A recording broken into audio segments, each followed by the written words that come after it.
Everybody, welcome back to this episode of the Covestic CMDB ITOM chat. Back again. I'm still Scott Trumbull. I still lead our ITX technology workflow teams and have another one of our team members back today. If you've been following along, we've been talking about the benefits you get, right? How do I get ROI and what's the value in having a mature CMDB? We've talked about it in the incident process and in event management and problem. And today we have another one of our team members on, Larry Dial, has been working in this for years and with a lot of customers. Kind of talk about one of the oft overlooked areas is what's the benefit to my request and to my catalog and my request management in the CMDB effort I put in. So if I have a mature CMDB, how does this help that process? Because we say all these processes are tied together, but let's talk about how it really deals with it. So without any further ado, I'm going to hand off to Larry, and he's going to jump in, talk about that, and I'll try and keep my mouth shut and not interrupt him while he's talking. So welcome, Larry, and this floor is yours. Awesome. Thank you very much, Scott. It's good to be here. So we're going to talk about the top 5 benefits of a mature CMDB as it relates to request management. So I'm going to share my screen to where we can share that with everybody here on the presentation. Okay.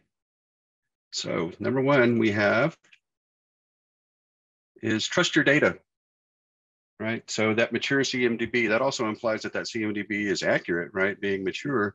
And the number 1 thing that we need to do is be able to trust our data. So when we do create requests, or our users are creating requests, we know that the data is accurate. They have the confidence that the data is accurate, and they're able to work through what is necessary to create those requests. So basically, inaccurate data or low maturity in CMDB is going to be detrimental to any process within ServiceNow. And next up is request tools themselves. They should provide these end users with a consumer-like experience. So I know that me as a consumer, when I go to a vendor site or someplace to request services, products, etc., I expect that to be accurate. I do not expect to try to order something or request a service or product and then come back later to tell me that it wasn't available or it wasn't accurately described. So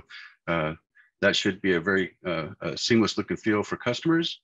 Having that accurate data inside the CMDB, that also allows for role-based configurations. So that we can ensure that users are automatically receiving the approvals and those services that they've requested without any delays.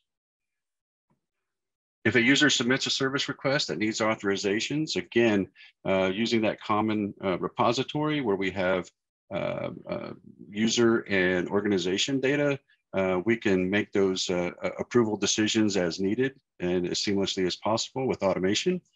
And lastly, as an organization creates a list of services, I like the crawl, walk, run model here, and it's critical to ensure that they're presented clearly and easily understood by end users. And what that means is start small, think big, and work through your processes and make sure that things are working exactly the way that you planned for them. Great, Larry. That's fantastic. Again, it's always great to have you on here talking to us. And I kind of, as you were walking through this, and I was kind of thinking of some of the real world examples, you know, the hands-on rubber meets the road examples of some of these things in effect with the CMDB and the request catalog. And, you know, one of the first things that came to mind is that scenario where I'm really using my catalog to manage my virtualized environment. When I'm using, say, that cloud governance and provisioning, and out of my catalog now I can see, you know,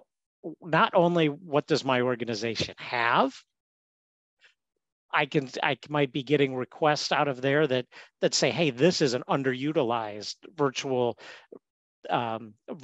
server, and telling you, you know, hey, let's scale down the size of it. And if I have a trust in my CMDB, your very first point, I can accept that. I can say, yep, we've got that in there. We're utilizing it, or we're not utilizing it at all. If I say, go ahead and spin this down because, or I've gotten a request to turn off a server and I can see the usage that that server's had, I can see that it no longer supports any of my business services. I feel free, the things you mentioned down at the bottom, I can approve that. Yep, let's retire that. Let's take it out of commission. It's not there anymore. I can have the things to those requests, or a common request, another one, I built this catalog item more than once for people, to request services of their database group to build out, to either extend database space or to add a new database to a database server, those type of things. And again, if I can trust it and I have confidence in it, some of those things can be automated. Automation is huge if I have a strong CMDB, or I can, when those people get those tasks or when I approve those things, I can know, hey, you're asking to add your database to this thing that, it could affect our billing system. Let's not put it on that database server. Let's spin up a new one, the visibility of those requests. So just kind of thinking of those real world examples and the cause and effect. And again, as I was talking about on another session with Justin, this is money, right? This is real cost. When we can simplify these things, when we can add these automations to our request processes, people can get more work done and our organizations can size and grow. Exactly. All right. So thanks for coming in. Thanks for sharing with us. Folks, be sure and check out our other sessions.